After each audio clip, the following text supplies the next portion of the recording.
Hey everybody, welcome back to Battle of the Beer. I'm Lucas, this is Jason, and today we're going to do something a little bit different than we've normally done in the past. Jason, why don't you tell us about it? I would be happy to. So, you might have enjoyed this stylistic journey we've taken together here on the Fluxtapose channel through the craft beer spectrum. But today, as Lucas alluded, we are doing something different, and that is budget beer. So, what is budget beer, you might be asking yourself? Well, if you walk through the supermarket and hidden away behind all the name brands and your craft beer heroes, we have this section of oddly looking 6-packs, bottles, and you're like, what is that? Well, we're calling that budget beer. So if you've ever been to an Aldi supermarket where we had both purchased these today, you might see these delightful concoctions for your purchase. And, well, that's budget beer. So Lucas, what budget beer did you bring for me today? Yeah, I brought something I found on that dusty shelf that may or may not have rats. It's called Wild Range IPA.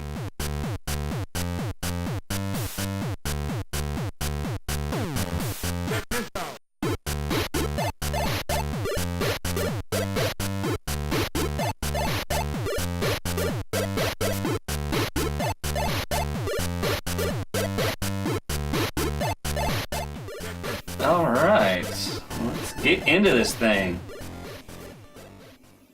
So this is an IPA, so Yep. not no hop aroma. Hardly any aroma at all.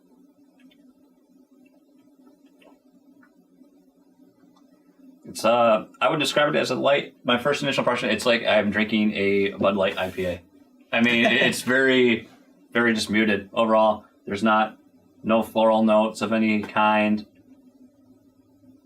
Doesn't really strike you as particularly... Not particularly hoppy at all. I mean, I can tell it's an IPA. Mm-hmm. It's very laid back in flavor, I guess I'd say. I'd almost compare it to a session ale, really. But Okay. So pretty light, yeah. Pretty light, yeah.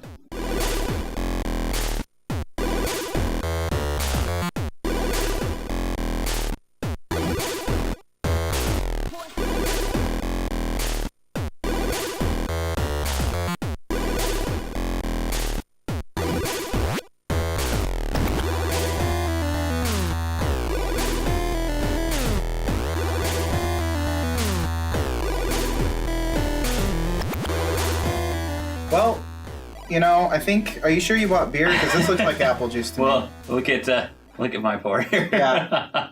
That settled down in about 5 seconds. Aroma-wise, a very faint... Now, this is an amber ale, so it's a very faint, amber smell, but very light on the nose.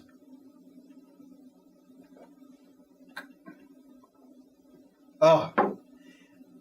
I would have to say it's like drinking juice. It really does taste... Yeah. It has every characteristic of juice that any juice I've ever had. It might as well be apple juice. I second that. It's very... That was a very underwhelming thing to go through.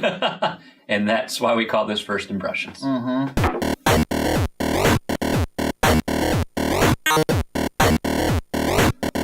All right, we have tallied our scores, and as we forgot to mention, when I say we, I mean me, this was the Revolution Harbor Amber Ale. Lucas, what did you think of it? Yeah, that's what it was called. So Revolution Harbor. Oh, yeah, boy. I mean, this won't take long. Hopefully, the appearance. It is lackluster at best. It really does look like apple juice. Seriously, there's no head. There's no head retention. There's no lacing. It disappeared in 2 seconds, and what there was barely coated the surface.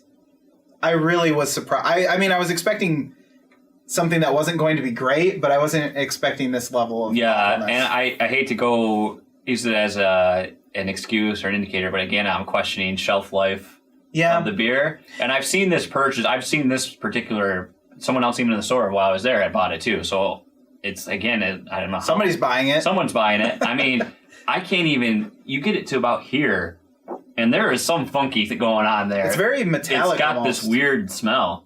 Yeah, it smells like copper pennies. The taste, there's like that little bit of that amber, but it's not. It's so weak. It's so maybe my expectations were too high for budget beer, and I don't know. I was extremely you can taste the budget in this one. Yeah, there's a lot of budget and a lot of beer. So how did you score it? Appearance was a 3. Mouthfeel is a 2. It really does taste like apple juice. The only thing that I could think would be worse would be like some kind of vomit beer or something. I mean, I'm holding 1 to something that is just I can't even keep it in my mouth, if you know what I mean. So that was a 2 for mouthfeel. Taste is a 2 because again I'm holding off that 1 for something that's really unpleasant.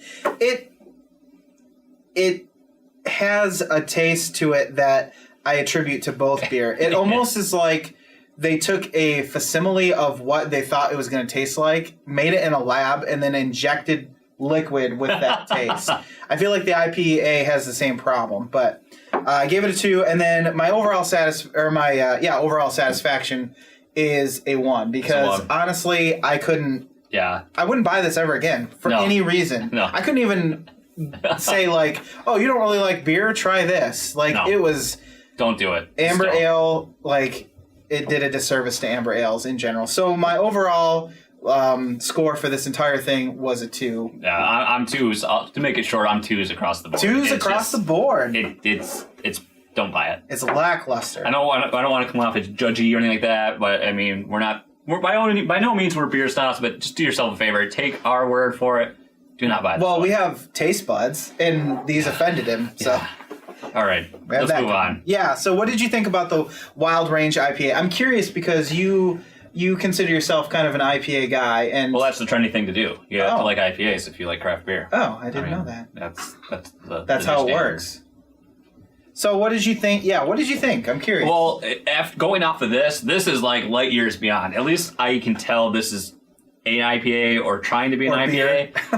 I mean, appearance-wise, at least look at it. There is some head retention. Yeah. And as you can see, you still have some nice lace in your glass. Yep. It is there. So this is much more, this looks like beer. Okay, so I'm going to give it, need a little more credit there. I gave it a 4.